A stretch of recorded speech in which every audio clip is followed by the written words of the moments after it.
नमस्कार. आज आपण शिक्षण क्षेत्रातल्या एका मोठ्या वादावर बोलणार आहोत. शिक्षक पात्रता परीक्षा म्हणजे टेट. हो, टेट म्हणजे मुलांना चांगलं शिक्षण मिळावं यासाठी ही गरजेची आहे की काही शैक्षणिक संस्थांच्या अधिकारांवर यामुळे गदा येते, हा सगळा वाद आहे. अगदी. आणि आज आपण याच विषयावर जरा सखोल चर्चा करणार आहोत. म्हणजे 1ली ते 8वीच्या शिक्षकांसाठी टेट खरंच कंपल्सरी आहे का? आणि त्यातही 2 मुख्य मुद्दे आहेत. एक म्हणजे अल्पसंख्याक शाळांमध्ये शिक्षक भरताना टेटचं काय, आणि दुसरे म्हणजे जे शिक्षक 2009 किंवा 2011च्या आधीपासून नोकरीत आहेत त्यांना प्रमोशनसाठी टेट पास व्हावंच लागेल का? बरोबर. आणि या कायदेशीर लढाईत काय काय घडलं हे समजून घेण्यासाठी आपण काही कोर्ट केस बघणार आहोत. हो, मुख्य म्हणजे सुप्रीम कोर्टाचा एक अगदी ताजा म्हणजे 2025चा निकाल आहे, अंजुमन इशायते तालीम ट्रस्ट विरुद्ध महाराष्ट्र राज्य. अच्छा. आणि यात मुंबई आणि मद्रास हायकोर्टाचे जे वेगवेगळे निकाल होते त्यावर सुप्रीम कोर्टाने काय म्हटलंय हे पण आपल्याला बघायचंय. आपला उद्देश हाच आहे की हा सगळा कायदेशीर आणि शैक्षणिक गुंता सोडवून बघायचा. दोन्ही बाजू काय म्हणतायत आणि आत्ता नक्की परिस्थिती काय आहे हे स्पष्ट करायचं. चला तर मग सुरुवात करूया अगदी बेसिक पासून. ही टेट म्हणजे नक्की काय आहे आणि का आणली गेली? टेट म्हणजे टीचर एलिजिबिलिटी टेस्ट, शिक्षक पात्रता परीक्षा, जी 1ली ते 8वीच्या शिक्षकांसाठी आहे.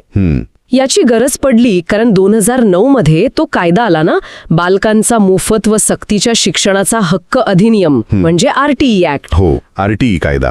तर त्या कायद्याच्या कलम 23(1) नुसार केंद्र सरकारने NCTEला म्हणजे नॅशनल काउन्सिल फॉर टीचर एज्युकेशनला शिक्षकांसाठी किमान पात्रता ठरवायला सांगितलं. अच्छा, म्हणजे RTE मुळे शिक्षकांच्या क्वालिटीसाठी एक स्टँडर्ड ठरवायची गरज निर्माण झाली. अगदी.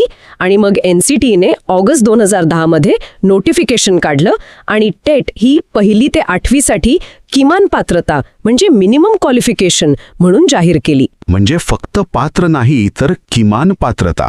हो. आणि मग जुलै 2011 पासून ती अनिवार्य झाली. उद्देश हाच की मुलांना शिकवणारे शिक्षक पात्र असावेत, प्रशिक्षित असावेत, शिक्षणाचा दर्जा सुधारावा. उद्देश तर चांगला आहे. मग नक्की प्रॉब्लेम कुठे सुरू झाला? कोण आहेत या वादातले मुख्य पक्षकार? इथे ना 3 मुख्य बाजू आहेत. एक तर अल्पसंख्याक शिक्षण संस्था आहेत, जसं या केसमध्ये अंजुमन ट्रस्ट आहे. त्यांचं म्हणणं आहे की आम्हाला आमच्या आवडीचे शिक्षक निवडायचा अधिकार आहे संविधानाने दिलेला, त्यामुळे टेट आमच्यावर लादू नका. ओके. दुसरी बाजू? दुसरी बाजू आहे त्या शिक्षकांची जे RTE कायदा यायच्या आधीपासून म्हणजे 2010-11च्या आधीपासून नोकरीत आहेत. अच्छा, जुने शिक्षक. हो. त्यांना आता प्रमोशनसाठी टेट कंपल्सरी करण्यावर आक्षेप आहे. आणि तिसरी बाजू अर्थातच सरकारची असणार. बरोबर. महाराष्ट्र, तामिळनाडू सारखी राज्य सरकारं आणि केंद्र सरकार त्यांचं म्हणणं आहे की शिक्षणाचा दर्जा महत्त्वाचा आहे आणि टेट हा नियम सगळ्यांनाच लागू व्हायला हवा, अल्पसंख्याक शाळांना सुद्धा, कारण मुलांचा चांगल्या शिक्षणाचा हक्क सर्वात महत्त्वाचा आहे. म्हणजे 2 मुख्य प्रश्न, अल्पसंख्याक शाळांना टेट लागू आहे का आणि जुन्या शिक्षकांना प्रमोशनसाठी टेट लागेल का? आणि याच मुद्द्यांवर वेगवेगळ्या कोर्टांनी वेगवेगळे निकाल दिले, त्यामुळे सगळा गोंधळ वाढला. अगदी. आणि म्हणूनच हे प्रकरण सुप्रीम कोर्टात गेलं शेवटी. ठीक आहे. मग आधी हायकोर्टांमध्ये काय झालं ते बघूया.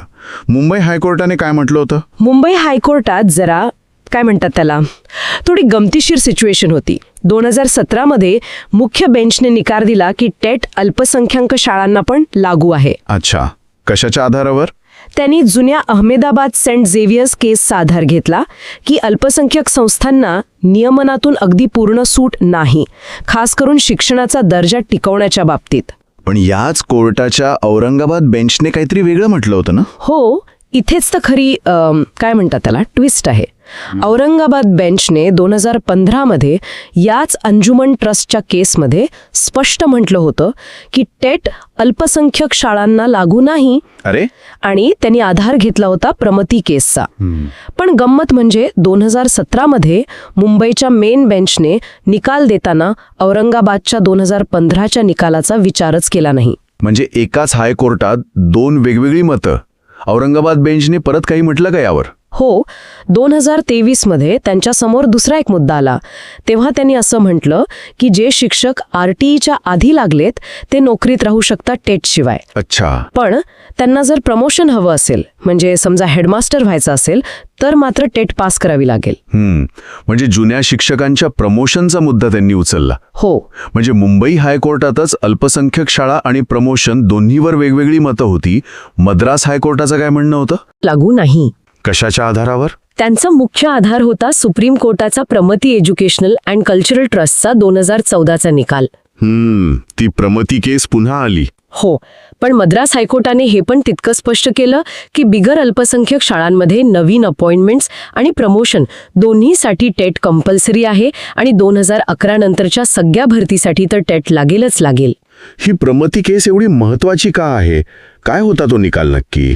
Pramati educational and cultural trust विरुद्ध भारत सरकार 2014चा निकाल हा सुप्रीम कोर्टाच्या 5 जजेसच्या घटनापीठाचा निकाल होता आणि त्याने शिक्षण क्षेत्रात खूप खळबळ उडवली होती. काय म्हटलं होतं त्यात? कोर्टाने असं म्हटलं होतं की RTE कायदा आणि त्यातल्या सगळ्या अटी या अल्पसंख्यक शाळांना, मग त्या अनुदानित असोत किंवा विनाअनुदानित, लागू होत नाहीत. अरे बापरे, पूर्ण सूट. हो, कारण काय दिलं होतं की RTE लागू केल्यास अल्पसंख्याक संस्थांना संविधानाचा कलम 30(1) खाली जो त्यांचा कारभार चालवायचा आणि वेगळेपण जपायचा अधिकार आहे त्यावर बंधन येईल. अच्छा, म्हणजे प्रमती निकालाने अल्पसंख्यक शाळांना RTE कायद्यातूनच बाहेर काढलं एक प्रकारे. आणि टेट तर RTEचा भाग आहे, त्यामुळे त्यांना टेट पण लागू नाही असा त्यांचा दावा सुरू झाला. अगदी बरोबर. हाच प्रमती निकाल मग सगळ्या वादाच्या मुळाशी होता. ठीक आहे, आता सुप्रीम कोर्टात काय युक्तिवाद झाले बघूया. आधी अल्पसंख्यक संस्था आणि जुन्या शिक्षकांनी काय मुद्दे मांडले? त्यांचे काही मुख्य मुद्दे होते. एक, अर्थातच प्रमती निकाल, आम्हाला RTE लागू नाही तर टेट पण नाही. दुसरा मुद्दा होता की टेट ही फक्त एक एलिजिबिलिटी टेस्ट आहे, ती शिक्षकांसाठीची मिनिमम क्वालिफिकेशन नाही. अर्थात हा मुद्दा नंतर सुप्रीम कोर्टाने फेटाळला. ओके. पुढे तिसरं, जे शिक्षक इतकी वर्ष शिकवत आहेत RTE यायच्या आधीपासून, त्यांच्यावर आता अचानक टेटची सक्ती करणं हे म्हणजे अन्यायकारक आहे, नैसर्गिक न्यायाच्या विरुद्ध आहे. बरोबर.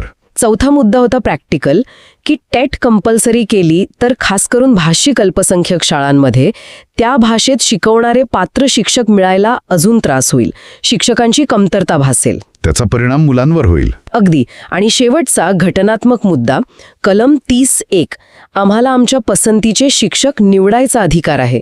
टेटमुळे तो अधिकार कमी होतो. हे मुद्दे नक्कीच महत्त्वाचे आहेत, विशेषतः कलम 30(1) आणि प्रॅक्टिकल अडचणी. आता सरकारच्या बाजूने काय युक्तिवाद झाले? त्यांनी टेट का गरजेची आहे हे कसं पटवून दिलं? सरकारने पण जोरदार बाजू मांडली. त्यांनी कलम 21(अ) चा आधार घेतला. म्हणजे शिक्षणाचा मूलभूत अधिकार. हो, प्रत्येक मुलाला दर्जेदार शिक्षण मिळायला हवं हा त्याचा हक्क आहे आणि त्यासाठी शिक्षक पात्र हवेत. टेट ही त्या गुणवत्तेची खात्री देते. दुसरं, अल्पसंख्याक शाळांना कलम 30(1) खाली स्वातंत्र्य आहे, पण ते अमर्याद नाही.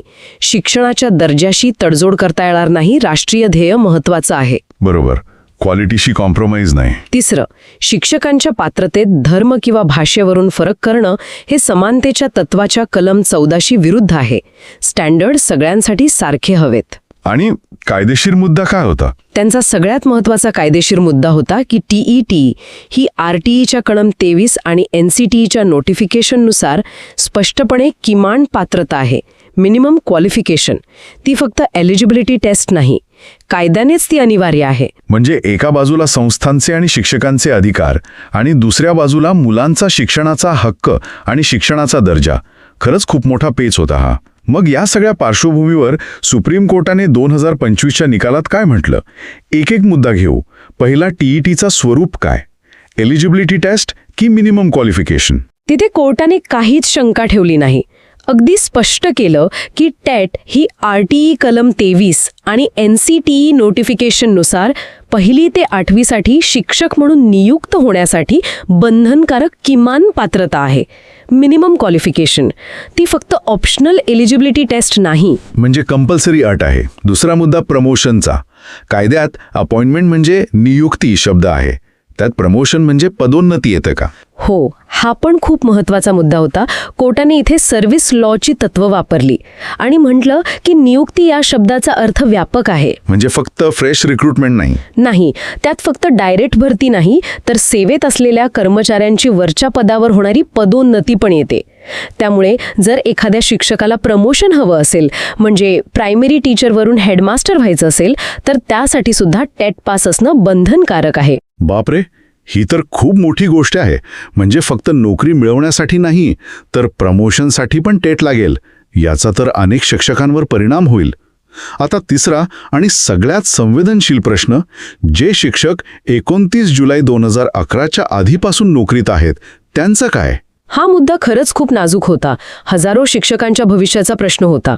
कोर्टाने इथे कायदा आणि सहानुभूती दोन्हीचा विचार करण्याचा प्रयत्न केला. आधी कायद्याचं काय म्हणणं आहे ते स्पष्ट केलं. RTE कायद्याच्या कलम 23(2) मध्येच तरतूद होती की जे शिक्षक आधीपासून आहेत आणि पात्र नाहीत, म्हणजे टेट पास नाहीत, त्यांना पात्रता मिळवायला सुरुवातीला 5 वर्षांचा वेळ मिळेल. अच्छा. आणि नंतर केंद्र सरकारने तो वेळ वाढवून 31 मार्च 2019 पर्यंत केला. म्हणजे अजून 4 वर्ष वाढवून मिळाली. म्हणजे एकूण 5 + 4 9 वर्ष मिळाली होती टेट पास करायला. हा तर खूप वेळ झाला. बरोबर. कोर्टाने हेच सांगितलं की 9 वर्षांची एवढी मोठी संधी मिळूनही जे पास होऊ शकले नाहीत त्यांना आता टेट शिवाय पुढे चालू ठेवणं हे RTच्या मूळ उद्देशाच्या विरोधात जाईल. मुलांना पात्र शिक्षक मिळायला हवेत. पण मग त्यांना नोकरीवरून काढणार का, की काही दिलासा दिलाय? इथे कोर्टाने थोडा प्रॅक्टिकल आणि सहानुभूतीचा विचार केला, पण अटी टाकल्या आहेत. त्यांनी शिक्षकांना 2 गटात विभागलं. कसे? पहिला गट म्हणजे असे शिक्षक जे निकालाच्या तारखेपासून पुढच्या 5 वर्षांत रिटायर होणार आहेत. अच्छा, जे लवकरच निवृत्त होणार आहेत. हो, अशा शिक्षकांना फक्त नोकरीत राहण्यासाठी टेटमधून सूट दिली आहे. म्हणजे त्यांची नोकरी जाणार नाही, पण त्यांना यापुढे कोणतेही प्रमोशन मिळणार नाही टेट पास केल्याशिवाय. ओके. आणि दुसरा गट म्हणजे असे शिक्षक ज्यांची नोकरी अजून 5 वर्षांपेक्षा जास्त शिल्लक आहे. या शिक्षकांना कोर्टाने एक शेवटची संधी दिली आहे. त्यांना निकालाच्या तारखेपासून 2 वर्षांच्या आत टेट पास करावीच लागेल. फक्त 2 वर्ष? हो. जर ते या 2 वर्षात पास झाले नाहीत तर त्यांना सक्तीची सेवानिवृत्ती घ्यावी लागेल. कंपल्सरी रिटायरमेंट, अर्थात नियमानुसार पेन्शन वगैरे लाभ मिळतील. अरे देवा. म्हणजे जे निवृत्तीजवळ आहेत त्यांना थोडी सूट, पण बाकीच्यांसाठी 2 वर्षांची डेडलाईन, नाहीतर सक्तीची सेवानिवृत्ती. समजा कोणी 2009ला जॉईन झाला असेल आणि अजून 15 वर्ष नोकरी बाकी असेल तर त्या शिक्षकाला आता 2027 पर्यंत TET पास करावीच लागेल, नाहीतर सक्तीची सेवानिवृत्ती. जरी त्यांची अपॉइंटमेंट 2011च्या आधीची असली तरी आता नोकरी टिकवण्यासाठी आणि प्रमोशनसाठी TET गरजेची झाली आहे. फक्त 5 वर्षात रिटायर होणाऱ्यांना नोकरी टिकवण्यापुरती सूट आहे. याचा परिणाम खरंच खूप मोठ्या संख्येने शिक्षकांवर होणार आहे. हे खरंच खूप मोठं आणि महत्त्वाचं स्पष्टीकरण आहे. हजारो शिक्षकांना आता परीक्षेला बसावं लागणार किंवा नोकरी सोडावी लागणार. आता येऊया शेवटच्या आणि सगळ्यात वादग्रस्त मुद्द्याकडे. अल्पसंख्याक शाळांचं काय? त्यांना TET बंधनकारक आहे की नाही, यावर सुप्रीम कोर्टाने काय म्हटलं? इथे येऊन प्रकरण अजून क्लिष्ट झालं. कोर्टाने स्वतः मान्य केलं की इथे 2 मूलभूत अधिकारांमध्ये संघर्ष आहे. कोणते 2 अधिकार? एक म्हणजे कलम 30(1) अल्पसंख्याकांना त्यांच्या संस्था चालवण्याचा अधिकार, आणि दुसरा म्हणजे कलम 21(अ) प्रत्येक मुलाला शिक्षणाचा मूलभूत अधिकार, ज्यात दर्जेदार शिक्षणाचा हक्क पण येतो. TETचा संबंध या दुसऱ्या हक्काशी आहे. मग कोर्टाने काय निर्णय दिला? प्रमती निकालाचं काय झालं? कोर्टाने प्रमती 2014 निकालावर गंभीर प्रश्न विचारले. त्यांना असं वाटलं की प्रमती निकालाने अल्पसंख्याक शाळांना RTE मधून जी सरसकट सूट दिली होती ती कदाचित योग्य नव्हती. का? कारण अशा सुटीमुळे अल्पसंख्याक शाळांमधल्या मुलांच्या दर्जेदार शिक्षणाच्या हक्कावर परिणाम होऊ शकतो. आणि दुसरं म्हणजे अल्पसंख्याक आणि बिगर अल्पसंख्याक शाळांमधल्या शिक्षकांच्या पात्रतेत फरक पडतो, जो समानतेच्या कलम 14 विरोधात जाऊ शकतो. म्हणजे कोर्टाला प्रमती निकालाचा पुनर्विचार करायची गरज वाटली. मग अंतिम निर्णय काय दिला? अल्पसंख्याक शाळांना TET लावली का? नाही, अंतिम निर्णय अजून नाही आला. कारण हा मुद्दा 2 महत्त्वाच्या घटनात्मक अधिकारांच्या संतुलनाचा आहे. त्याचे परिणाम खूप मोठे आहेत. त्यामुळे कोर्टाने हा जो गुंतागुंतीचा प्रश्न आहे की अल्पसंख्याक संस्थांना टेट बंधनकारक आहे की नाही, तो मोठ्या घटनापीठाकडे पाठवलाय.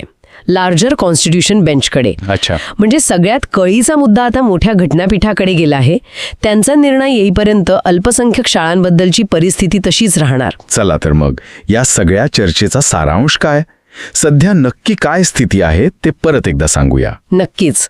आत्ताची स्थिती अशी आहे. 1. बिगर अल्पसंख्याक शाळा. इथे काहीच कन्फ्युजन नाही.